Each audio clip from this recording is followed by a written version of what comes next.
welcome to the fourth day. Welcome to the fourth day of Spiritual Ranges of the Mind with Dr. Sumitra Basu.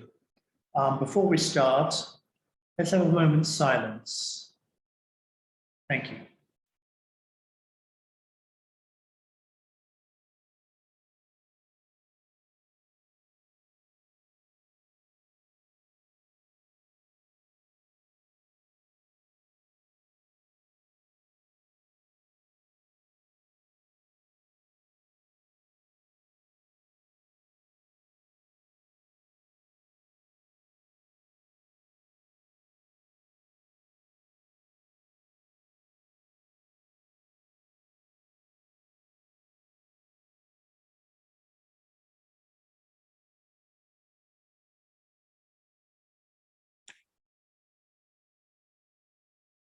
So I'll now hand over to Monica to introduce the next session.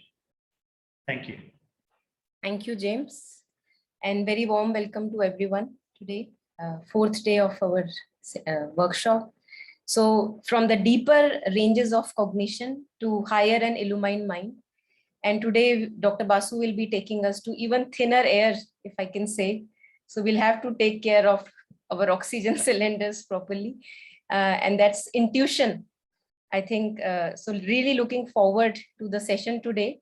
Intuition is something which we all have bits and pieces, glimpses of, but I think really would be interesting to know what Dr. Basu takes us towards this exploration. Yeah. So over to you, Dr. Basu.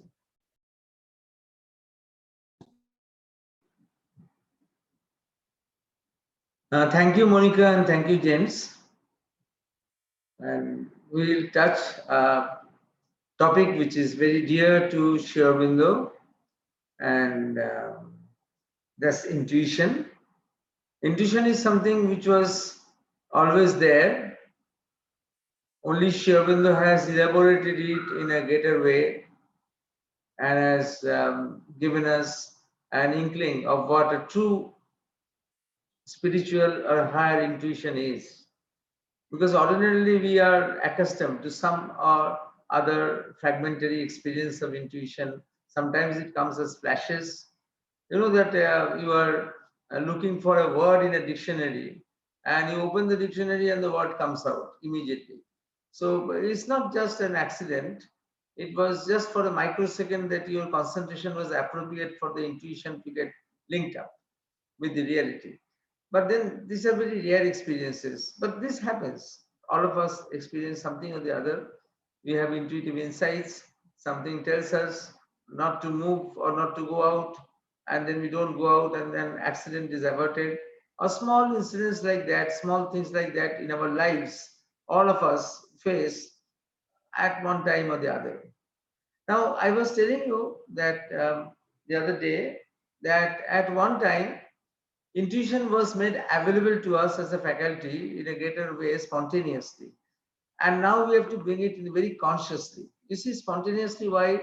There was a time when we had to give names to all the different flowers and plants and what you call the natural things, our rivers, and they got so beautiful names. And the beautiful names you have in the Mahabharata and the Ramayana, the names that are in consonance with the things that are named. You see that the vibration of the names match with the vibration of the object's name. And it is such a beautiful thing. Do you think that it was done rationally, logically? It is not possible. Today, when we have a child, then we go on searching in Google to find out a name which will be suitable for our child. So it's like that, but that time you can understand that classical names that were given in our ancient texts, in our ancient times, that it came because there was a lot of intuition that was available. Afterwards, that intuition had to recede. That intuition that was available had to recede because in the mass of humanity, reason had to grow up. Because unless rationality developed, we would have become immersed in superstitions. So rationality had to develop. And after rationality has developed to an extent which we see today, which is, of course, I will say, the culmination of the reasoning mind, which you have come today. Now, intuition has to be brought back consciously. What was available in a mass scale spontaneously is not now there. So we have to consciously cultivate it. But of course, as I told you the other day, that all these higher planes that we want to achieve and we want to ascend, they also descend. And this descent of the higher planes, they also have their effects on us. So all things are, actually things are very complicated. But we'll try to see and understand intuition and in Sri Aurobindo's slide, especially as Sri Aurobindo said, which will be the last slide we will be showing, that the next stage will be the age of intuition. As today it is the age of reason. Sri Aurobindo in the East and Bergson in the West, they both of them had envisaged that that would be an age of intuition, that will be supplementing the current age of reason. So that is very important. And it's not that only for the sake of intuition, but there is a greater role to play. Intuition will have also a greater role to play for the future or for the future models of human being that will come in evolution. So we'll go to sharing the screen.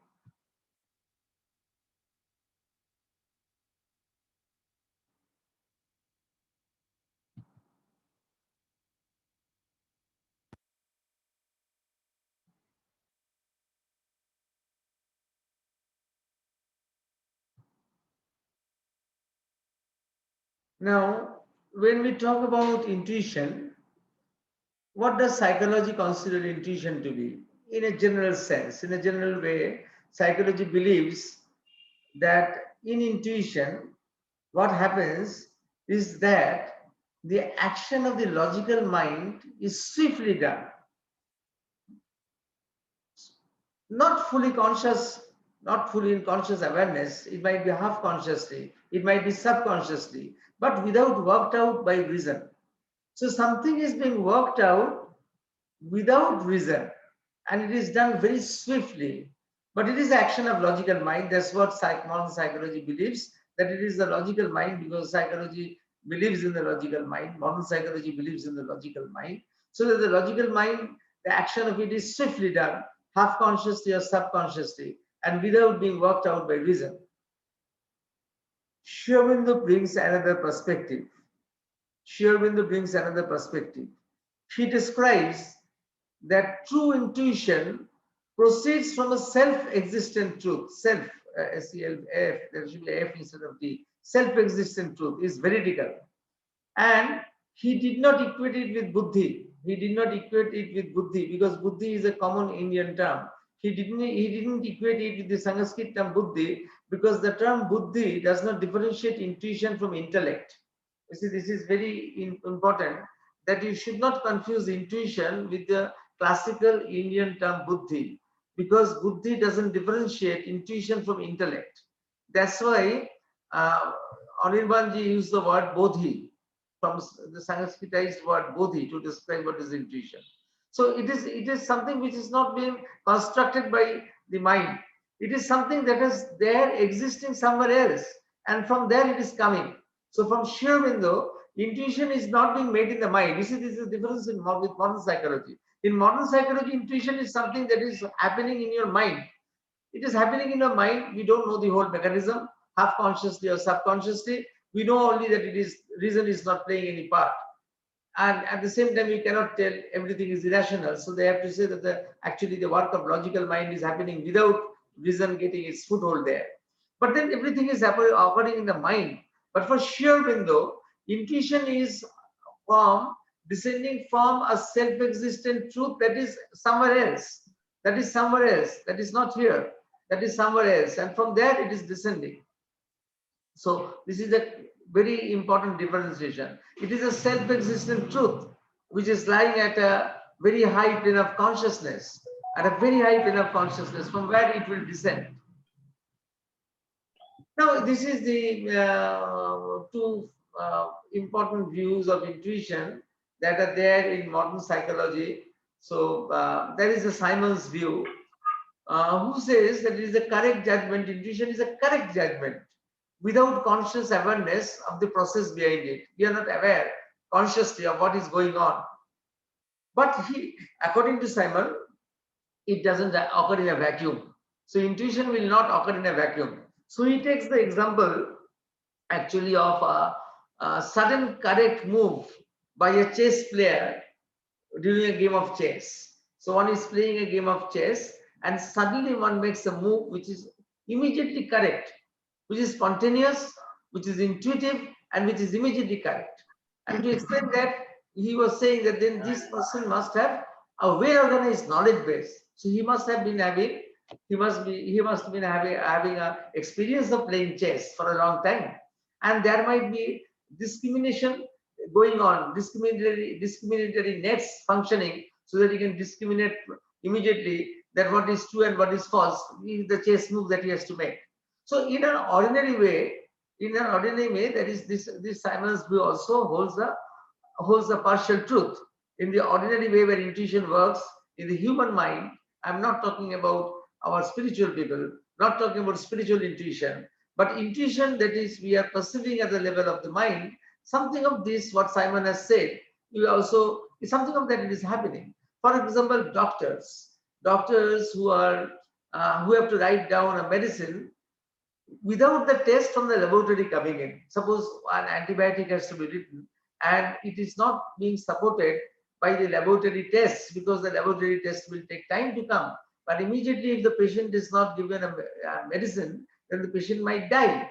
So the doctor uses his intuition to come to a correct judgment, and it has been found that 60% of the time, doctors who have got a large amount of experience in treating patients, not novice, not someone who is novice and has never treated anyone, but people who have been experienced in treating patients for a long time, they have a well-organized knowledge base, and then immediately some solution for them, it is easier, at least 60% of the time that it comes. You see, even Sri Aurobindo said that clinical medicine is not exactly science, but it is a combination of science, experimental fumbling, intuition, and luck. So that's what Sri Aurobindo talked about. Clinical medicine is a combination of science, intuition, experimental fumbling, and luck. That experimental fumbling is the discrimination that you are happening. And you see that, but these views, Simon's view cannot explain incubation. We'll come to incubation afterwards. Incubation is another form of intuition. We cannot explain incubation. But there is another Vaughan's view who is coming from a deeper psychoanalytic school, and he has shown that there are in intuition you get cues from an unconscious which is beyond your reason, and to go to that unconscious you have to go beyond your ego. So you have to actually transcend your ego, that means transcend your immediate individual uniqueness which is centered around the ego, not the uniqueness that is centered around your soul, but the uniqueness that is centered around your ego. You have to transcend that. Then only you can access a knowledge base which is already there in the unconscious, or in the collective unconscious, or in the collective consciousness, whatever you call, or in the cosmic consciousness, whatever name you can call. Something is there and you can have an access to it. And to have an access to it, you have to just transcend your ego-bound personality.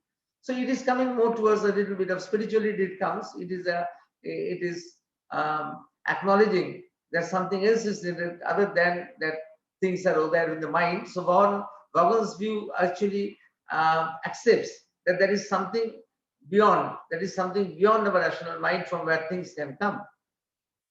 Now, if you ask me that which one of these two is more tenable, I would say that in an ordinary way, when we are studying intuition at the ordinary level of the human mind, then both these views have their places.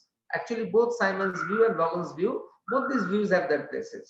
It's not that one is exclusive and the other is less important. It's not like that. Both have their places. If you see, when we come to Sri Aurobindo, you see that Sri Aurobindo gives credence to all these things, and then he moves beyond. So he doesn't reject these views in Sri Aurobindonian perspective, but they are accepted, but he moves beyond to other views also.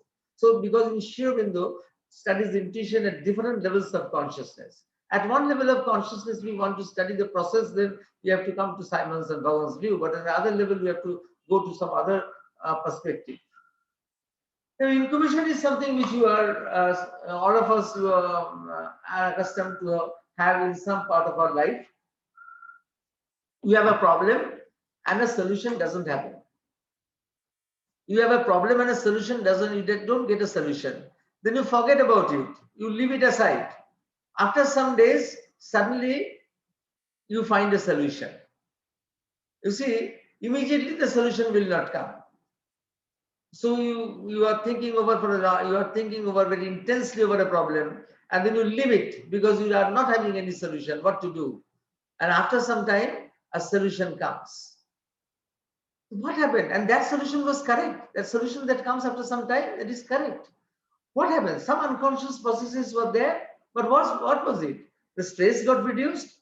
There was selective forgetting, or certain part of a different way of discrimination. You forget things which are not necessary, or you forget selectively things which will stand in the way of the correct answer, something like that.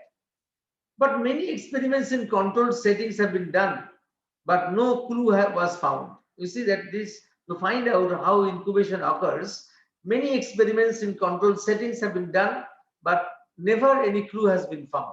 So this is interesting. We don't know how incubation occurs. But if you remember in your life, at least twice, thrice, or 4 times, or 5 times in your life, it has happened that you are struggling with something, and after a few days, the solution came. So that is also a type of intuition, which is called incubation. The classical examples of intuition, we have intuition in our personal lives. We have the classical examples of intuition which has ruled the world. You can say, I will say that as a psychiatrist, for me, that's very important. Sarpagandha, Rauwolfia serpentina. Up to 1956, till chlorpromazine was discovered, it was the only correct drug for schizophrenia, and it was the only correct drug for any psychiatric condition.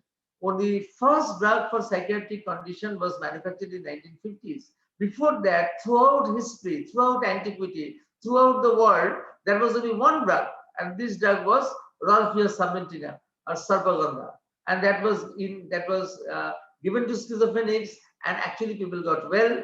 And in Ayurveda, we have excellent descriptions of schizophrenia. In Ayurveda, you have a very excellent description of schizophrenia and what importance it was given. Because if you see that the science of medicine came from Prajapita Brahma to Indra, and from Indra to the Ashwin twins, and from the Ashwin twins to the great rishis. And of the 3 things that the great rishis were given, given advice or given was shown the truth, one of them was protection from insanity. Protection from insanity. So that was there from the very beginning. So Rauwolfia serpentina, it's not surprising that these were distributed in temples. That's why in Tamil Nadu you have got in near Kumbakonam, in Thiruvirai Madudu, you have got that very famous Shiva temple, where for hundreds of years schizophrenic patients have been taken and still taken there to do parikramas, and they were naturally. It was there in the Shiva temple. You see why in a Shiva temple? Because the sadhus were distributing the Sarpagandha, because the Ayurvedic physicians, they were also sannyasis, and they were distributing the Sarpagandha in the Shiva temples. And why in the Shiva temple?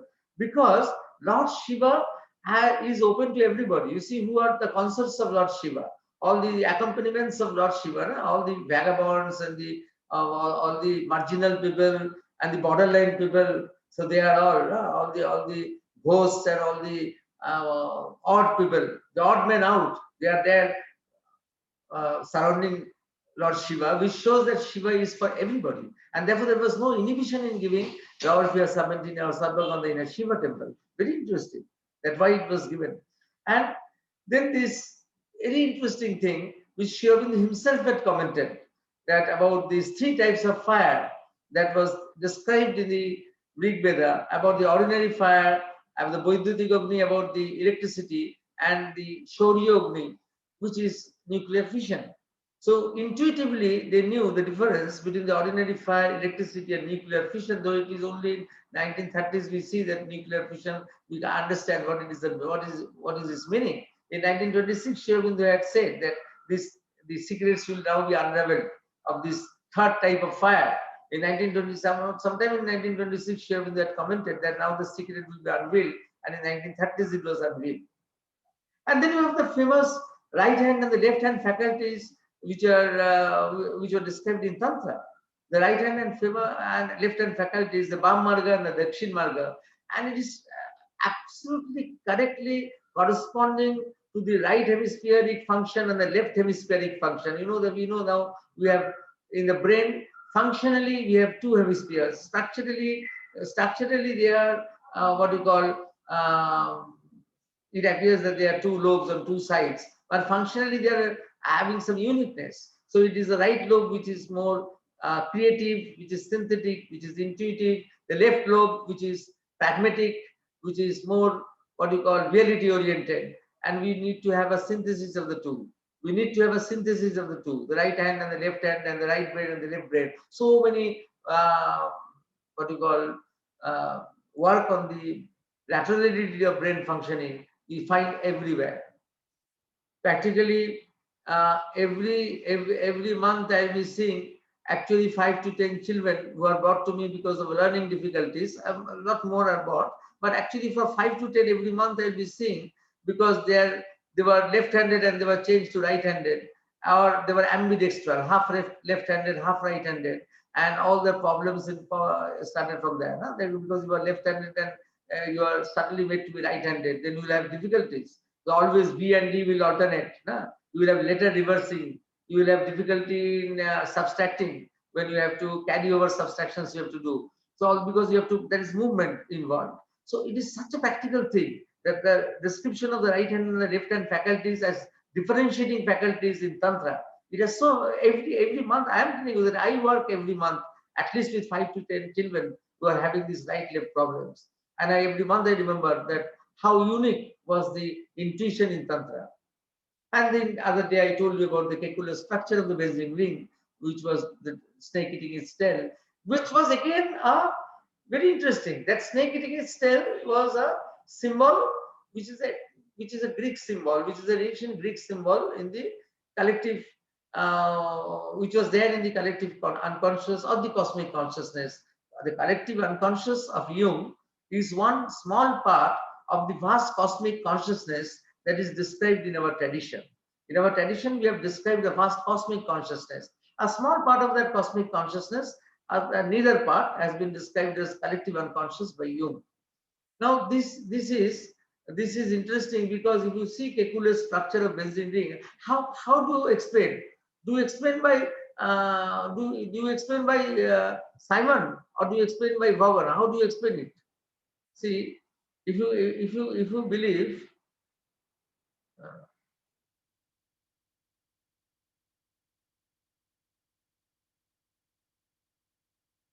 Simon's view, you see that he was in the we are trying to analyze kekulous thing by this Simon and Vaughan's views. You see, Kekulé saw this dream, and immediately he at night, at the middle of night, he got up and he built the structure of the hexagonal structure of the benzene ring. Now you can say that he was working for a long time to build a structure for the benzene ring. He was actually working for a long time. So you can say that he was having a well-organized knowledge base.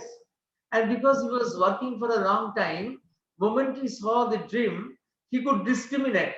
Because he had a well-organized knowledge base, he also had that sense of discrimination that this is a symbol that I can use. This is a symbol that I can use. I can model my benzene ring on that symbol. So you can say that Simon's view up to that is correct. But how did the snake symbol get into his brain, get into his dream? That you cannot explain by Simon's view. No?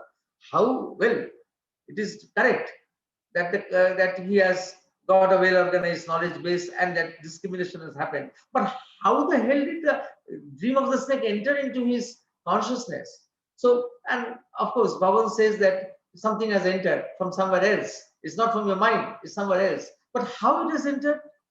That answer is difficult. That answer doesn't come from both of them.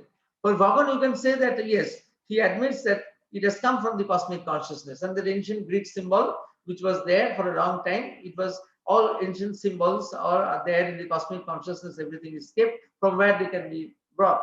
But why? That is difficult. Why? Now, Sri Aurobindo examines in this pursuit of understanding what is intuition. Sri Aurobindo tries to examine intuition from different level. He tries to understand intuition from sources higher than the mind. That is very important. Otherwise, you will not understand that how this dream of that snake eating its tail, how it entered into his head, Kekule's dream. How it entered into Kekule's dream. It just came marching into Kekule's dream. How it happened. And then Sri Aurobindo examines also the experiences at the level of mind and representation below the level of mind in animals who are below the human cognitive consciousness, where intuition is present as instincts. Because unless you know the whole gamut of the phenomena, that how the trajectory travels from the instinct to the higher intuition, or from the higher intuition to the instincts below, then you cannot have the full view of the whole phenomenon that is happening. So Sri Aurobindo examines it at 3 different levels: from the level below the mind in instincts, at the level of the human mind where things get diluted, and from sources above the mind, from where it originates. You see, from where things originate.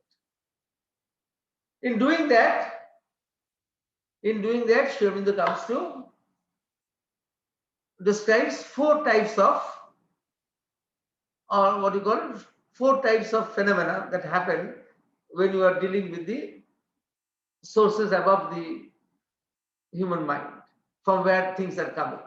So first he says that the first important thing is the truth touch, or suggestive intuition, a flash or suggestion or idea, a sort of bright memory of some truth. So something flashes, some suggestion or some idea comes.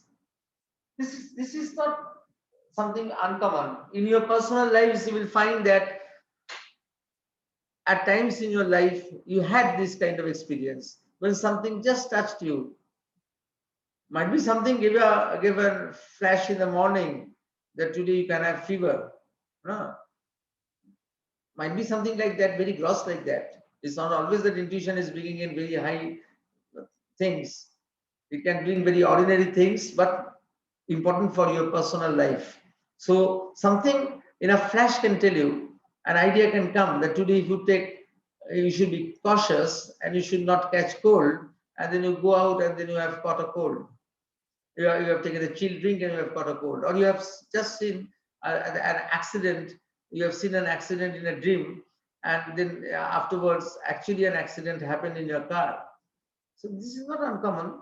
This is not an uncommon thing. It can happen, but it comes as flashes. It doesn't stay for a long time.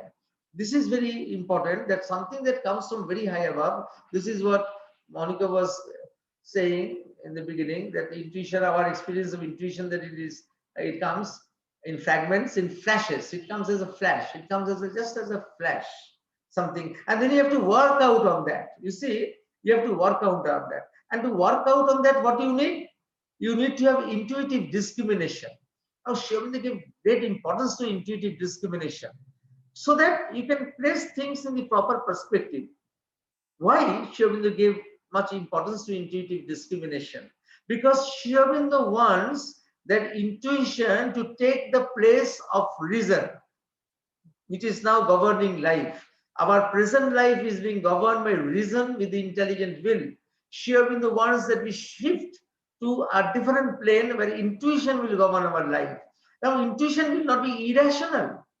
Intuition doesn't mean that we will become irrational or we lose our rationality. No, not at all. On the contrary, intuition will itself do the work of reason in a higher denouement, in a different way, but it will do the work of reason. That's why this intuitive discrimination is very important. When I always read Sri Aurobindo's intuitive discrimination, I was reminded of Alexander Fleming. He used to be told that you have discovered penicillin by accident. And Alexander Fleming used to react. He said, why do you say that it was an accident? I got a cue. I didn't miss the cue because I was in a state of mind where I would not miss. I had not drunk the day before. I had not quarreled the day before. I had not misused my energy. I was in a position I was in a perfect position, in a perfect balance and in harmony, so that I will not miss a cue. This is something which he used to always tell. Alexander Fleming, because of his penicillin and his discovery of his antibiotic, the world has been saved from so many catastrophes. And that limiting as pure accident was always protested by him. You see that otherwise you cannot discriminate. So that to discriminate, you have to prepare yourself. You have to prepare yourself so that you can discriminate. So if something comes as a flash, and you know that the flash is important, and that flash has to be that suggestion that has been given, it has to be placed in the proper perspective. It has to be placed in the proper perspective. I think surely many of you will have experiences like this. Many of you will must have experiences like this. And if it is not very difficult, one or two can be shared by some of you which you want to share, that how intuition like this, a truth touch came and might have saved the life, because he told you a flash came, that could be a mishap, and then you didn't venture out, or even if you ventured out, you took precautions so that the mishap was avoided. And intuition can come in dreams. You see, this suggestive intuition, this flash, it will not only come in your conscious awareness, it can come when you are dreaming. But dreaming is not unconscious. Mind you, sleep is not an unconscious activity. You will say that in sleep it is unconscious. I said no, because both in sleep and in awake, while you are awake, the ascending reticular activating system, which is our alerting system, is equally active. So we have a system of alertness in our being, which in physiology is called ascending reticular activating system. And that is active both during sleep and both when we are awake. So you can't say that sleep is unconscious like that. So sleep is also an extension, a different way of consciousness. And in there when you have a intuitive flash that can come, that you can also, if you know how to discriminate between what is truth and what is falsehood, then you know that you have to give an importance to that intuition. So this is very interesting. Some of you definitely will have this type of idea that comes. Personally, I will give you an example of mine, that I was always intrigued when I read Sri Aurobindo's aphorism, that there are 4 ways of accessing the divine. One is religion, one is occultism, one is devotion, one is intellectuality. Then I was confused, because in India, religion and occultism, because by occultism I only knew tantrics. Tantrics were doing occultism, and tantrics were also people who are doing religion. So how do differentiate between religion and occultism? How they are different? It was very different. Is spirituality different from occultism? Then because in India it was very difficult to understand, because the tantrics were also great spiritual giants and they were also great occultists. So how do you differentiate between the two? I never found that answer, and I was always thinking of that. Then I had gone to Egypt, and the moment I went from the airport to the hotel where I was going to stay, which is in front of the Sphinx, the moment I entered there, then this line came to me, a flash, that it is occultism without spirituality. Occultism without spirituality. And then I opened the Life Divine, where I saw Sri Aurobindo's reference to Egypt, and then I understood that the whole Egyptian, all the Egyptian things that were there, many of the things could be understood, because they were occult work. Of course, the way the mummies were preserved, the way many things were done there, you speak of very high level of occultism. But that occultism is different from our occultism here, because our occultism here in India is interspersed with spirituality. In Egypt, it is different. Spirituality is different. But you see that, because that flash came to me, then I could understand. Otherwise, I would have never have understood this. So like this, all of you, to each one of you, this kind of experiences have come. If you remember, recollect, and then you will see that in life, some of these have given you directions. Some of them have removed many doubts in your mind. Some of them have given you clarities. So all these types of experiences, they come to us. It's not that it's something very strange. So these are the first and second, and then Sri Aurobindo said these two go together. These two go together. Truth touch and intuitive discrimination, they have to move as a pair. It's not that one is occurring after the other. It's not that, but both have to function as a pair to be effective. And then the next two, he talks about inspiration. We talked about this on the second day, that when you have inspiration like the Anatavani and the mantras, no, that they came down by the rishis, the mantras came down, mantras that change the world, the mantras that are there because of mantras, that so many spiritual openings have come because of the mantras, or what has been given to Moses, Muhammad, and Prophet Muhammad, Nanak. No? They all have a truth hearing, so they are all heard in a way. We were discussing about Guru Nanak when he heard that sentence, there is no Hindu and there is no Muslim, and such a big thing he created, the synthesis of Islam and Vedanta, the deeper elements of Vedanta and Islam he synthesized. Only Sri Aurobindo said that he did it before his times. The world was not ready. So they made many things dogmatic out of his teachings. But actually it was a great thing.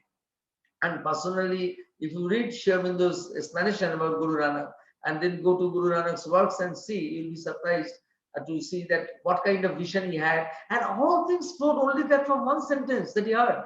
There is no Hindu and there is no Muslim.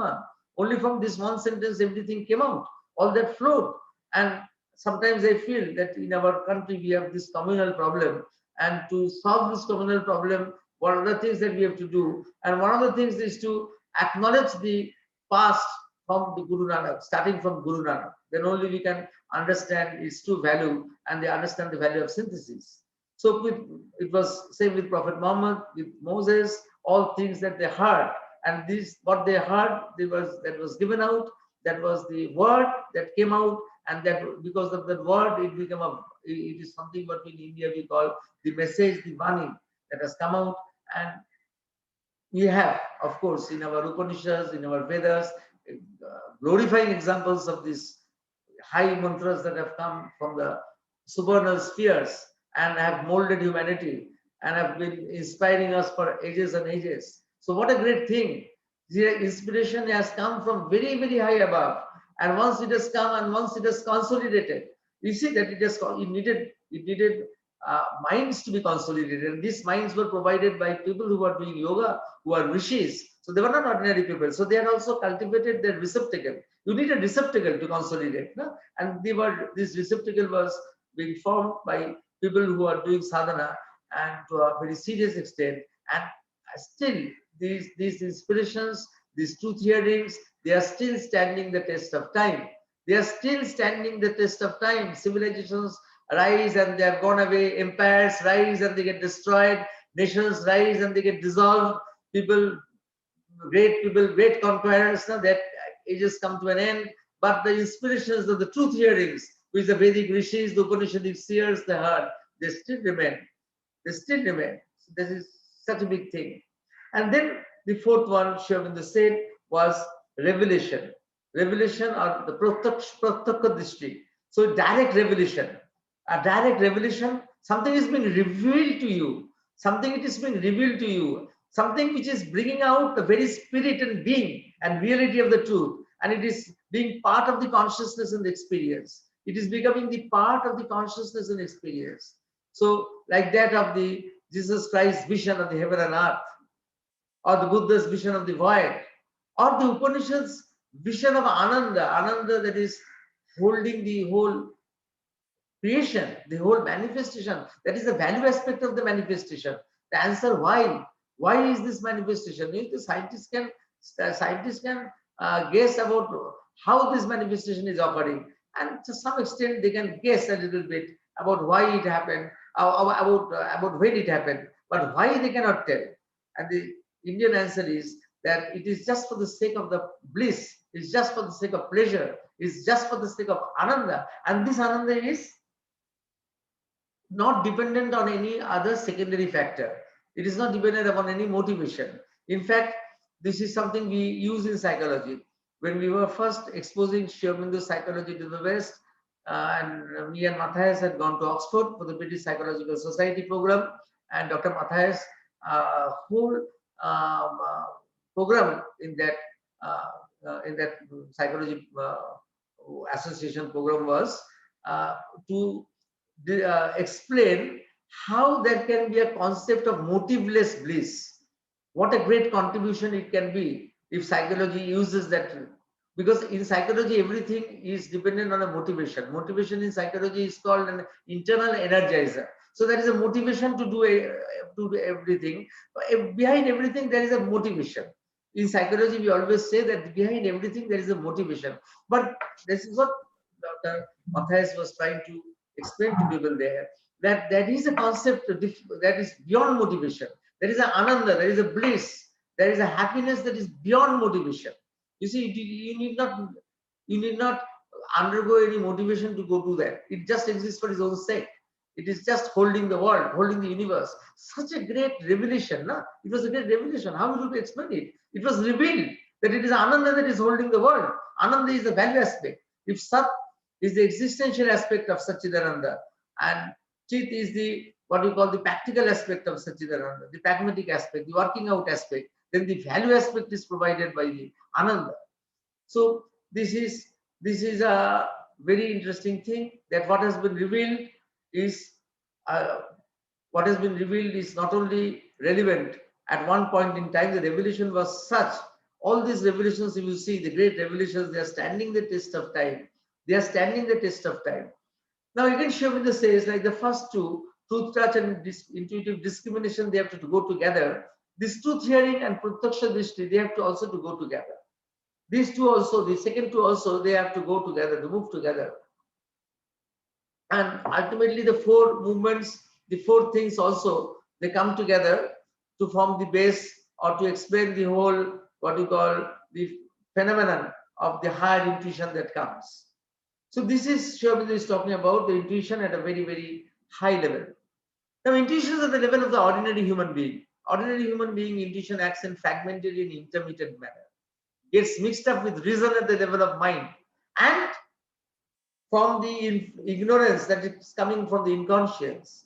Then there are pseudo intuitions, usually occur at the vital plane. So false intuitions you can be misguided by false intuitions. So at the level of the ordinary human being, you see, intuition acts in a fragmentary manner. That is why intuitive disciplines like astrology, 50% of the time, if it is true, 50% of the time it comes out to be not true.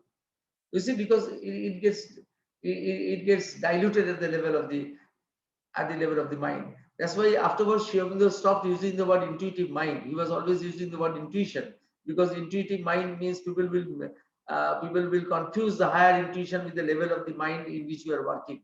So to avoid confusion, he used the word intuitive mind at first, but afterwards he started using only the word intuition, so that we don't confuse, because the mind will always dilute intuitions. And that is why any discipline like astrology, which is based on intuition, might be at times correct, but at times not correct, because you don't know how it will be diluted by reason. So at the level of the ordinary human being, you have to be very, very careful. Steady intuitions occur usually at the vital plane. Usually human relationships it occurs. In human relationship, people say, I have found my mate, my soul mate. We were born together for many lives, and then you live a happily married life, and then they undergo divorce after some time. You see, one had discovered one's soulmate, and then afterwards, it's a very common thing. Because the vital plane can come up with these pseudo intuitions, and you feel that you have got someone, you're going to expose everything, and afterwards you will feel betrayed. So that is a very, very practical thing that happens. The pseudo intuition is a very practical thing. Then instinct, which is at the lower end of the evolutionary scale, the instinct of the animals, as we were discussing that day, the bee knows instinctively that it has to make its beehive. The ant knows that one has to make the ant hill, and even below that, below the human beings, the electron knows it has to rotate. Electrons are, if they decide, they will not rotate. So a different kind of mechanical intuition also offers, instinct also there. You don't talk about it instinct, because something else, but still it is something below even the what you call below even the animal kingdom. There is something also going on there. Otherwise, the laws of physics and chemistry would not have been made if something was not there. Something was not happening always in the same way. So it's a mechanical and automatic and limited to some restricted utility. It will blunder beyond a set limit. You see, the instinct of the animals, it will run it beyond the set limit. So that is the difference between our intuition and the instinct, which is the same thing down below at the level of the animals. It has become instinct, and still below that, it has become a mechanical movement, something like that in the electron, whatever name nomenclature you can give. Now, Sri Aurobindo gives classically 4 different ways of developing intuition.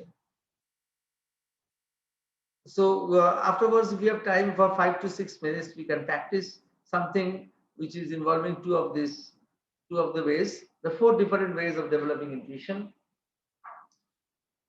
He is saying free the mind from habitual thoughts so that intuitive flashes are not distorted. You see, main reason, you see, for silencing the mind when you are wanting to develop intuition. Of course, for silencing the mind, you can want for something else also. You can want to silence your mind to absorb the nirvana or absorb the great void or go into something else. That's a different thing. But when you are wanting to develop your intuition, at that time, silencing the mind means freeing the mind from habitual thoughts so that the intuitive flashes are not distorted. If that always our mind is circulating with habitual thought patterns, everyday thoughts, trivial thoughts. So all these things are all going on and on and on and on. Inside our mind, always our habitual thoughts go on. Whether I have charged my mobile correctly, whether I have locked my door properly, whether I have put up the gas properly when I came home, whether my child has returned home safely from school and all these things. They go on rotating. So if the habitual thoughts go on, the intuitive flashes will get distorted. You can't give place to them. Then there is another interesting thing which Sri Aurobindo says, the habitual thoughts recur. And one of the reasons why habitual thoughts recur is because our personal willpower has preferences. Our personal will has preferences either for our emotions or for certain ideas or for certain movements of a body or something. Our personal willpower is always our personal will is always linked with preferential systems. Our personal will is always linked with preferential systems. So that's why it is difficult. That is also a reason why these habitual thoughts go on recurring, because my personal will might have preference for a certain amount of luxury, and my habitual thoughts will always think about that luxury. It might be a small luxury. When I go home, I want to have a cup of hot tea. It's a luxury of mine. But then I am keeping that in mind. Constantly, I have to go home, and first thing I have to have the hot tea and the newspaper and the television set, the news in front of me. It's something that you are accustomed to it every day. So it's a personal will is always hooked to something or the other, which is allowing the habitual thoughts to recur. You see, Sri Aurobindo is talking like an expert clinical psychologist. And then he says that what is the solution? There are 3 solutions. The first solution is keep the personal will in abeyance. Keep it aside. It doesn't work. It can work temporarily. It doesn't work for a long time. It is not sustainable. You keep your personal will separate. After some time, you will not be able to keep it because the inconscience is there. It will draw in all your old things. The other is, which in Indian spirituality was advocated, eliminate the personal will. Eliminate it. Eliminate the personal will. Do away with the personal will. So that your mind has become just a passive recipient of knowledge that is coming from above. It is going to passively receive all knowledge that is coming from above. So when it is passive, then it is good. It is a very great experience that you are passively receiving everything. You have abdicated your personal will. But then it doesn't serve Sri Aurobindo's integral purpose. Sri Aurobindo's purpose is to dynamize the divine in life.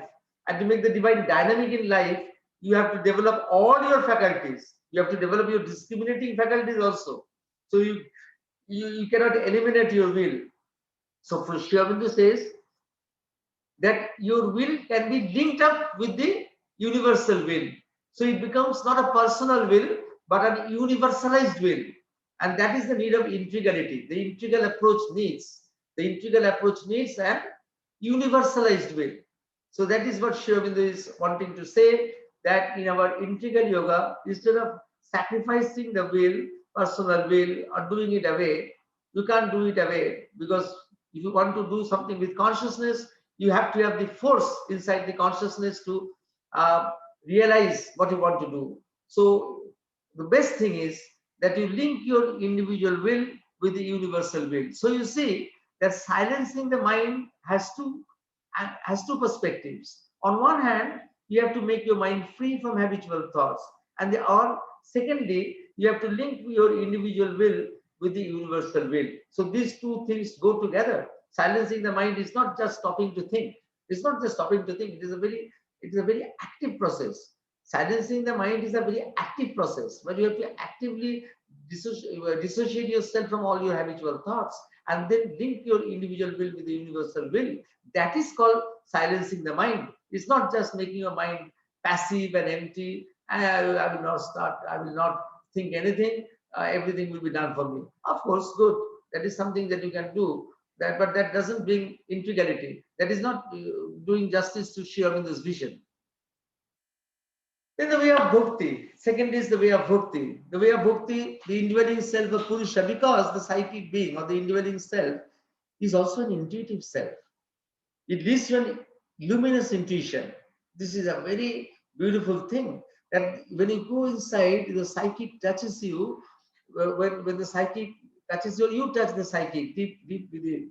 But actually, it is the psychic who reveals itself to you, and then that psychic actually, what the guidance that gives you is an intuitive guidance. So if you stand in front of Sri Aurobindo Samadhi, Mother's Samadhi, and something it has struck you for the first time, you're standing there, and something deep within your psychic being a response, and then you know that it is because it is an intuitive being, and it attracts you to the Samadhi, and then you know that attraction is genuine, that you are being pulled towards Sri Aurobindo and the Mother. And you see, that's psychic intuition. That's psychic intuition. That intuition that brings you to the truth. And that is why I told you that we in our ashram, we don't need any initiation or diksha as is needed by others, because the psychic being itself can choose what is truth and what is false. It is intuitive. You have to be just receptive to at the deepest core of your heart, that something is there. You have just be receptive to it. That itself will do the work of discriminating the truth and falsehood, and bringing you and showing you what is the right path, because you might be muddled that which path to follow. You have been exposed, you have been going to different ashrams, and you are wanting to find a spiritual shelter, and then suddenly in front of the Samadhi, your psychic being then tells you and gives you the correct guidance that you have come to the right place. But the problem is that the psychic being has to work through our instruments, and the instruments of our mind, body, our vital, and these instruments have to be perfected, which will take a long time. So that's why the intuition can get limited. That intuition, it comes as a spark, as a psychic being, the way of bhakti. We have to develop it, but then we have to develop other instruments also. You see, at the same time, it's not enough that we have a psychic experience. You have to develop your whole personality, so that the instruments are purified and the instruments can do justice to the psychic being inside.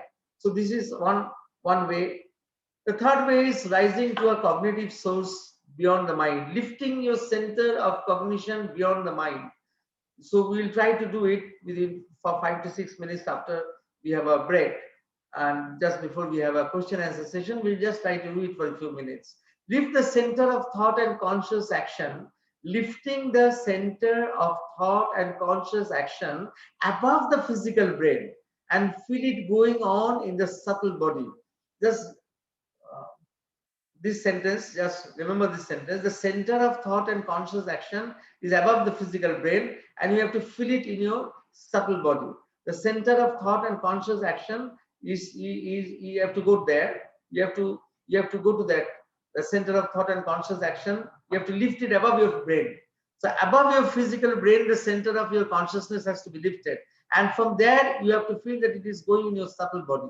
This enables the mind to receive intuitive knowledge from above, of which one can become not only spiritually but also physically conscious. So this enables the mind to receive intuitive knowledge from above, of which one can become not only spiritually but also physically conscious. We'll try to do this exercise just after the break. We'll do this exercise for a few minutes, and then you can creatively expand on these exercises.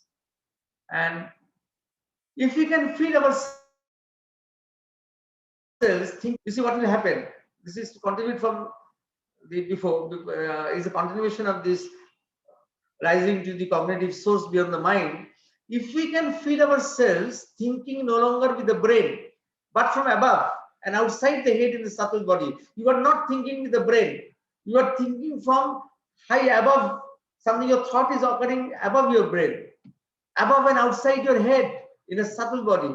Then this is a sign of release from habitual thought patterns. This we can practice, that we are trying to think from above our head.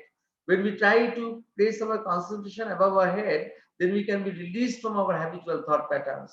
The lower movements must still come because you have to stay in the world, but it is then found easier to arrive at a swift and subtle discrimination, because the lower movements can still come to disturb, but then you know how to discriminate. It will be easier to discard rapidly the higher planes and call down their power. So the last paragraph is a direct quotation from Sri Aurobindo. The lower movements must still come, but because being practical in the world, you have the lower thoughts hooked to the reality that will come. But then if you are stationed above, you can discriminate easily, and you can discriminate that between the higher planes and the lower thoughts, between something that is coming from high up, or the higher planes from where you are acting, and the lower thoughts or the lower movements. You can discriminate.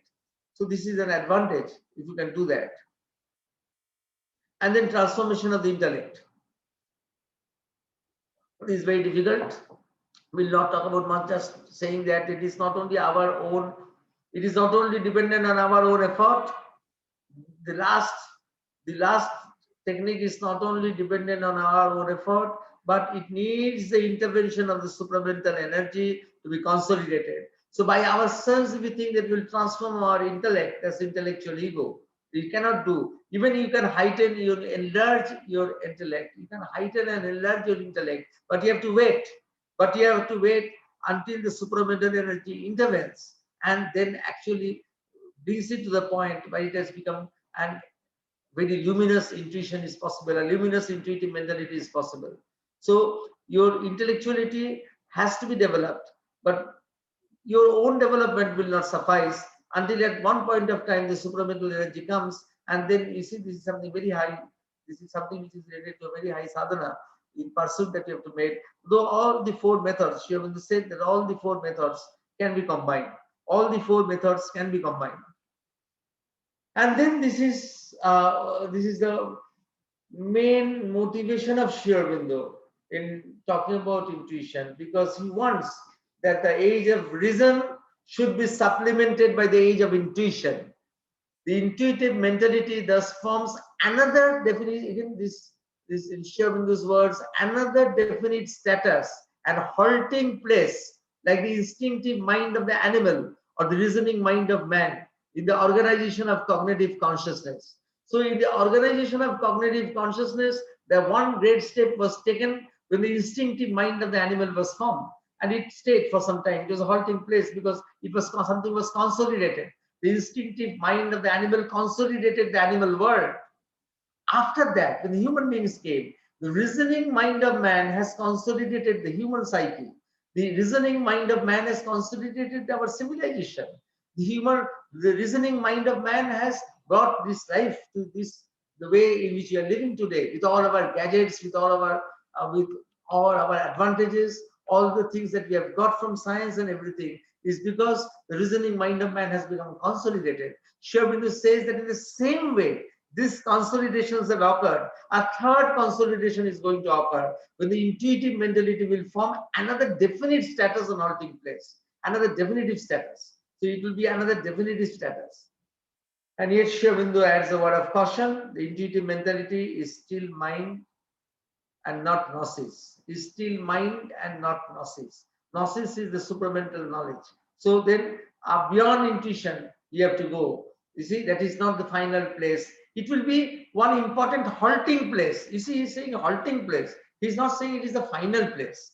He's saying it is another halting place. If the instinctive mind of the animal was one halting place, reasoning mind of man is another halting place, the intuitive mentality will be another halting place. It is not a final place. So we have to wait, even after all our intuition has been developed, we have to wait for that, something that is beyond intuition. And before we take a break, I will just remind you that Mother has said that in evolution, when the supramental being is supposed to come on earth. You know that in this theory of evolution, that the human being will be replaced or will be supplemented or will be exceeded by a greater being of a Gnostic being, a supramental being. But before the supramental being comes, there will be a race of intermediate beings. It will not come automatically, directly, suddenly it will not come. The race of intermediary beings will come. In this last chapter of the part 1 of Life Divine, Sri Aurobindo gives a hint of what these intermediary beings will be. And then he says, one intermediary being will be an intuitive being. So cultivating our intuition is preparing ourselves to go towards the intuitive being which Mother has envisaged as to be the intermediate beings before the supermind comes. So it is a great thing. When we will be considering or working on our intuition, then we are contributing to one great cause. And that cause is that we are contributing our consciousness to develop in some time after, might be after 100 years, might be after 200 years. But the work has to start from now, that intuitive human beings will manifest. And it is not outside our gamut. It is not outside our power. No? We can cultivate it. It's not outside our reach. It's not like that. It's something where we can start working on. So I would request you that it is a very interesting thing. And you are working on your intuition. You are actually working to bring Sri Aurobindo's work, prolong it a bit further, and march towards the newer being or the newer race that is going to come. So it's a very big thing. Anyway, we'll come and we have a 5 minutes break, and we come and we'll do a very short exercise, and then we will be open to all questions and comments, or somebody can enrich it with some more comments or some more inputs. James, okay? We can go for a few minutes break? Sure. Thank you.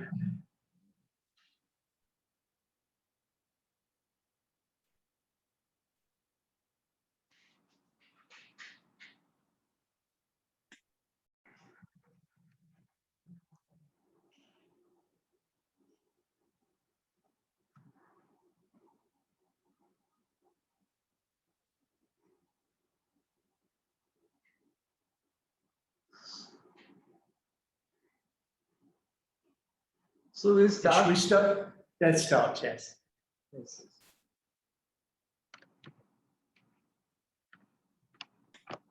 So there were 2-3 questions, but we'll do this exercise first. But there are questions that one was wanting to know whether how to know that it is a feeling or emotion or thought. Actually, that requires training. That's why it is a rigorous training that you have to undergo. It will be always available to us in flashes, or it always was available. It will always be available. But to develop it in a sustained way, then you need to undergo a self-training, a self-growth. Otherwise, you will not be able to differentiate. That's why that discrimination is necessary at every level. We don't discriminate, we take pseudo intuitions for intuitions. So one has to learn how to do it, and there is no shortcut for it. It is something you have to know, you have to learn it, and it will take several years before you can start making gradually more and more be receptive to intuitive suggestions that come to you. At the first, I would say that train yourself so that you're discriminating power. If something comes to you, you should be able to discriminate and know what is false and what is true. Otherwise, it will be like that very common experience of people finding their soulmates and then going for divorce. So we'll do this exercise where I request you to be silent and just follow the instructions that I am giving. Just visualize what I am saying. So just be silent, sit relaxed, and just try to visualize what I am saying. The first thing we'll try to make our mind silent. Many of you who are doing meditation regularly would be very comfortable with this, because you will be practicing this anyhow. Many of you practice this, making your mind silent. So if you are practicing it, is very good. So come to a poise of silence inside you. And for some of you who are not accustomed to make your mind silent, or even if you want to make your mind silent, you always find that you are very active in your mind. You are extremely intellectual and very active and full of ideas. You see, people like them often find it difficult to make their mind silent, not because they don't have the capacity, but because they have too many ideas inside their head and they are very strongly intellectual. Then it is difficult to make the mind silent. So if that is so, for everyone you can do, but especially for those who find it difficult, you can follow this visualization exercise. That consider that your mind is a house that is empty and locked, a house that is empty and locked, a house that is empty and locked. Visitors are coming from all sides, visitors in the form of thoughts, but they can't enter a locked house, and so they're encircling the house of your mind and they're passing away. Your mind has become silent, absolutely silent. Your mind has become silent, absolutely silent. Your mind has become silent and empty, silent and peaceful. Thoughts are not coming because your mind is like a locked house and nobody can enter a locked house. So the thoughts are visitors who are coming there and can't enter the locked house of your mind, and they're encircling the house of your mind and they're gradually passing away. And your mind has become silent, absolutely silent. Your mind has become absolutely silent. Your mind has become absolutely silent. And when your mind has become silent, lift that part of your mind where all your thinking goes on, lift it above your head, lift it above your skull, lift it above your brain by a few inches, might be more than a few inches. Just lift, just visualize that you are lifting your mind where all your thought occurs or your cognitive activity occurs. You are lifting it above your head, above your skull, above your physical brain. You are lifting it above, you're lifting it above, might be a few inches, might be more than a few inches. And when you have lifted it above, when you have lifted it above, it has become spread out, wide, wide, infinite, endless. It has spread out there like a huge sheet of consciousness, a huge sheet of water, or a huge sheet of glass, whatever may be convenient to you to conceive. If the image goes away, bring it again, that you had made your mind silent, absolutely silent. And then you had raised your mind where your thinking occurs by a few inches or more above your head, above your brain, above your skull. And when you have raised it up, it has spread out wide, wide, wide to infinity. It has spread out wide to infinity. It has spread out like a huge sheet of consciousness, or like a huge sheet of water, or a huge sheet of glass. It has spread out, whatever comes to you, whatever image comes to you, glass or water, or just plain ethereal consciousness that is spread out, out, out. And if the image goes away, bring it again, that your mind was silent, your mind had become silent, silent and silent. It had become silent and empty. Thoughts could not enter your mind. And once your mind had become silent, you had raised your mind from the skull, from your head, from your brain by a few inches. And then it has spread out wide, wide, wide to infinity. Like a huge sheet of glass or a huge sheet of water, or just plain ether. Consciousness as ether. It has spread out vast, vast. And when it has spread out in a vast way towards infinity, then from very high above, from more high above, from still higher above, that you see the droplets of light are coming, droplets of light, sparkling light, droplets of sparkling light are coming down, and they are dropping on that extended surface of your mind, which has been expanded above your head. They are dropping there and getting absorbed there. From very, very high above, you see the sparklings, drops or sparklings of light are coming down, drops or sparklings of light are coming down. Or if some of you are more comfortable with it, you can feel rays of light or fountains of light coming down from very high above.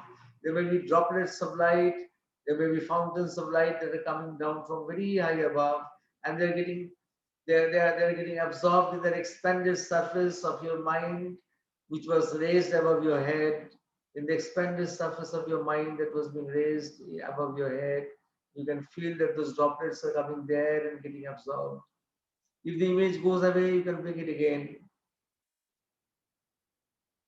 Make the mind silent, absolutely silent.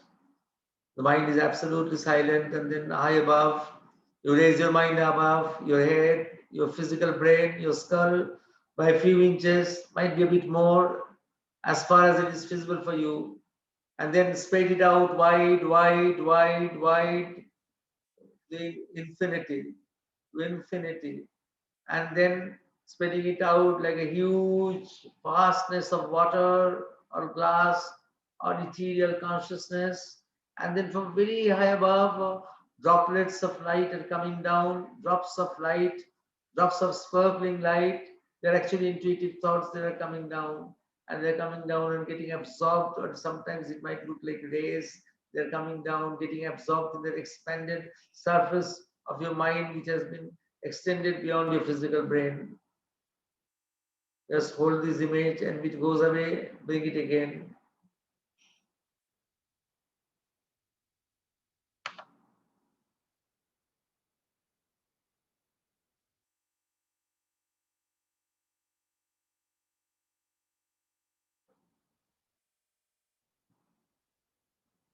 Yes, you can open your eyes. You can open your eyes. It's something that you can modify and do. We have tried to do it in a very short span, but you can take this cue. But because most of you are following something or the other of consciousness, something or the other of yoga, you are following. So you can take this cue, and you can, the slide that I presented by Shobhita says that you raise your cognitive source above your head, the center of consciousness above your mind, above your present mental status, you raise it. And you see, you can practice it when you are reading something.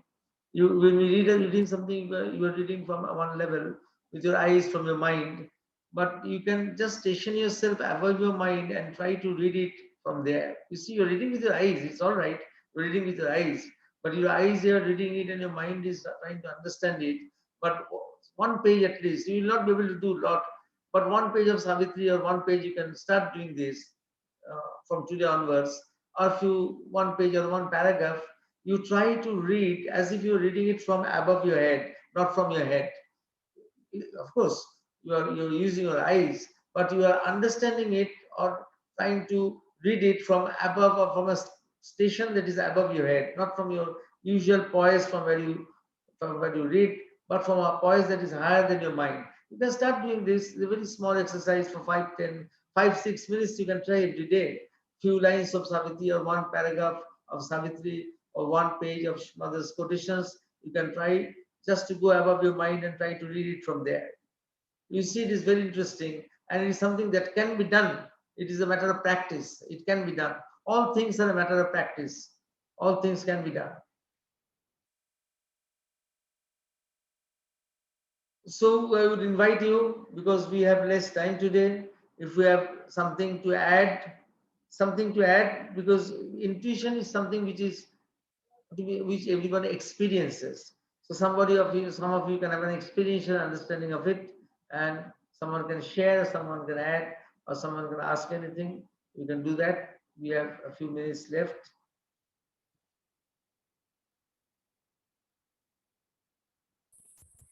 Good evening, Dr. Basu. Prakash here. Uh, I I had a question. You spoke about the individual mind and the universalized mind. I think it was in relation to the in the individual will and the universal will. Yeah, individual will. Sorry, individual will and the universal will. I think it was in relation to the silence method of approaching the intuition mind. So I would like to know, like, how can we link these two, the individual will to the universal will? Making the mind silent and linking the individual mind, because making the mind silent, of course, linking the two, there are two different movements, but they have to be they have to follow one after another. After some time they can be combined, where you are, when you are concentrating between your eyebrows, then you, in that space, You can aspire to link your individual will with the universal will or the divine will. So this is something that can be done. But if you are true, that immediately together with it, that at the same time when you are making your mind silent, at the same time you are working on your will, that is difficult. That cannot be done usually immediately. That cannot be done. So you have to practice on one hand, making the mind free from habitual thoughts, and the consolidation of that will come when you are also working after simultaneously that, or in the same way you are working on your space between your eyebrows and linking that space with the universal space or the universal consciousness, bringing the universal consciousness into that space. So these are two different movements, but one time they can be combined. But silencing the whole system requires both working on the consciousness and the will, because both of them together make the mind. Mind is not only made only of knowledge but also of will. So you have to work. So for generally you have to work in an ordinary way. If you tell that you have to work separately, but together they will make the movement consolidated.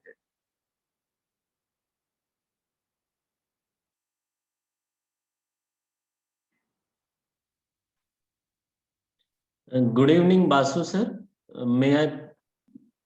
I Yes. have one question. May I? Yes, yes. Yeah. Please see. Yes, yes. Say. Yeah. Sir, there is one line in Savitri, Sri Aurobindo has written about like awaking to the sorry, I forgot 1 minute. Awaking a line the nature hides, attuned to her minds that exceed our ken. He grew one with a covered universe. His grasp surprised her mightiest energy springs. He spoke with the unknown guardians of the worlds. Forms he described our mortal eyes see not. His wide eyes bodied viewless entities. He saw the cosmic forces at their work and felt the occult impulse behind man's will. Time's secrets were to him an off-read book. The records of the future and the past outlined there except an etheric page.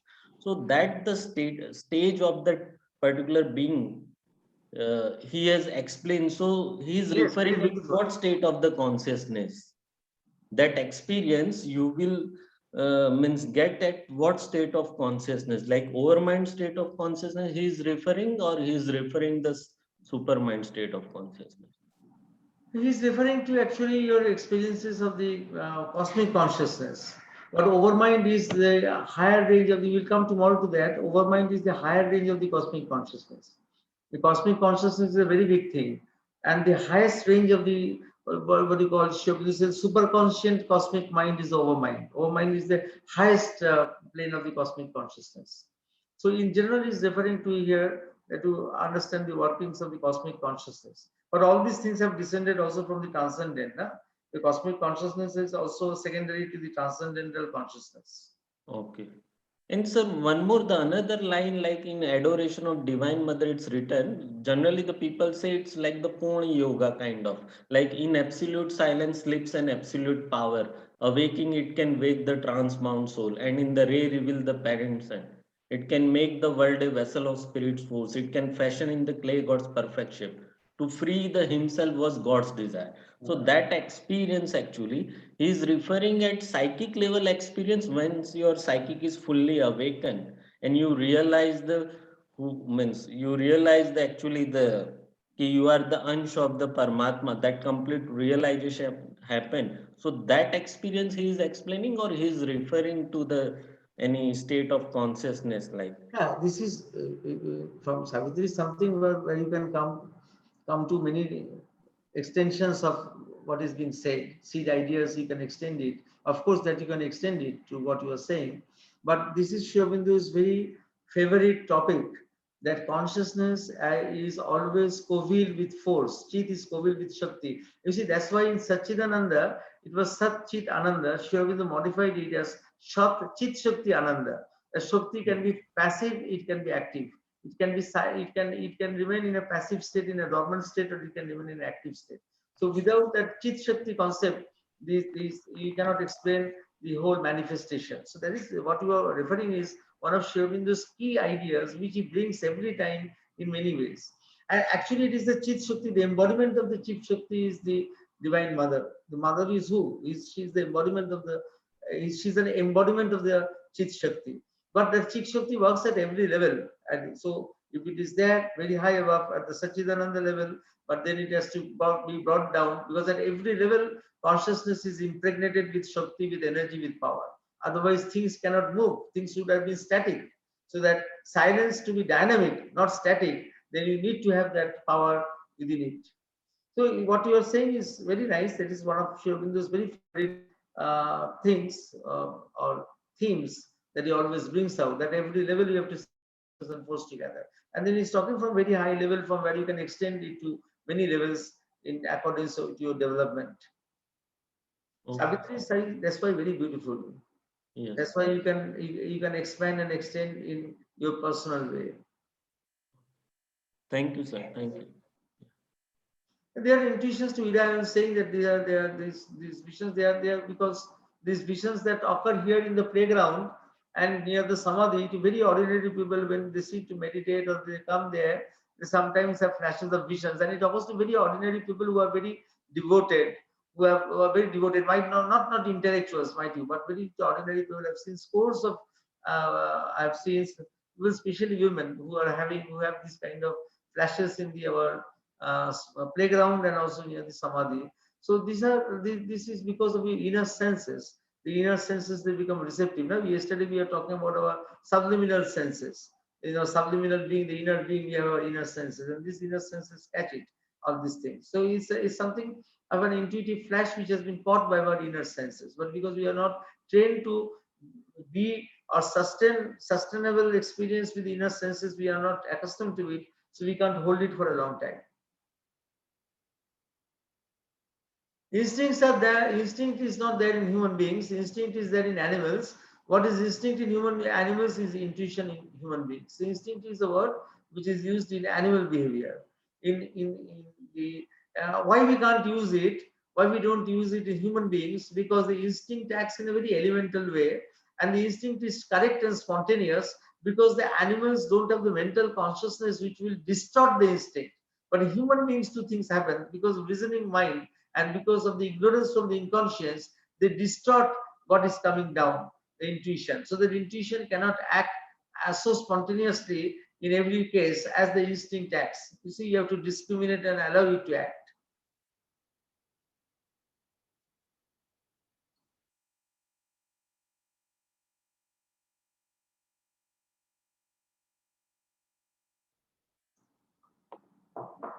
Thank you for bearing, because we have been discussing very topics which are which can appear a bit boring also, because they are a bit, in a sense, certain heaviness is there in these topics. But what to do? Sri Aurobindo, they are very Sri Aurobindo's passionate things. So we also have to understand a bit.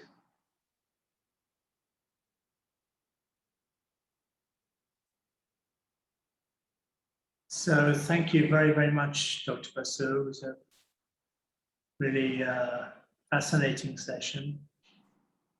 And tomorrow we go even higher in the ascending scale into the overmind. And I can't wait for that as well.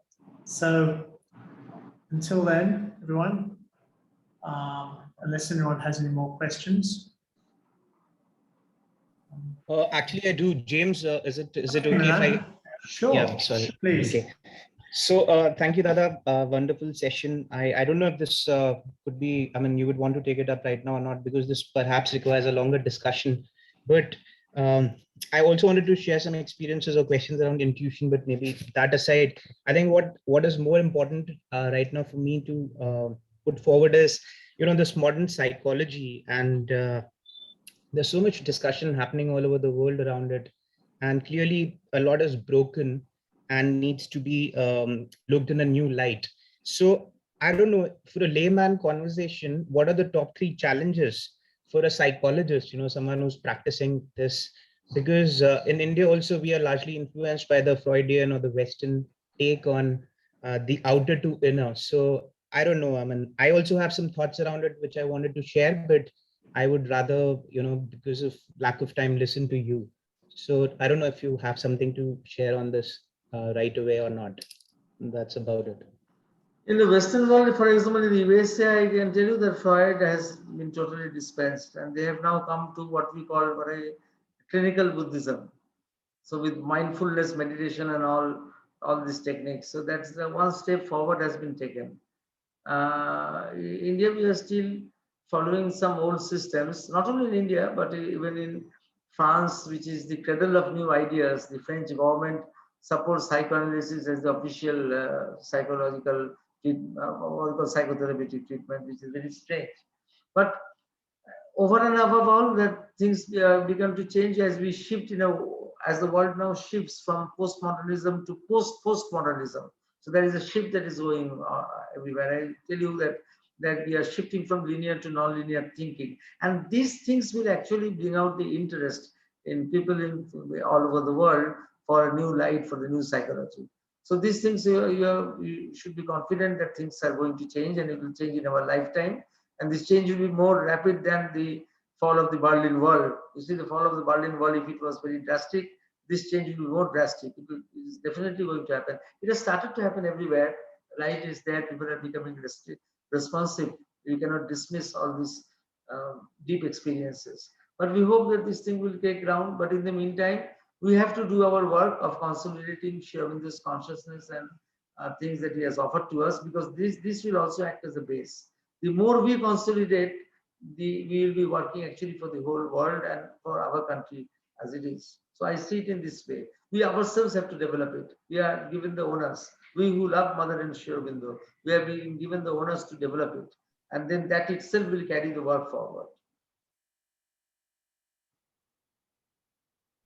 Thank you. This is very, very inspiring. Thank you, Dada. Absolutely, yeah. It's just amazing to think that these higher ranges of the mind are not the final summit. There's so much more beyond, and next two sessions will experience that quite vividly, I feel. Okay, so thank you very much, Dr. Basu. Thank you very much, everyone, for participating in this session. And until then, tomorrow, 4 o'clock, I wish you all a good evening. Bye.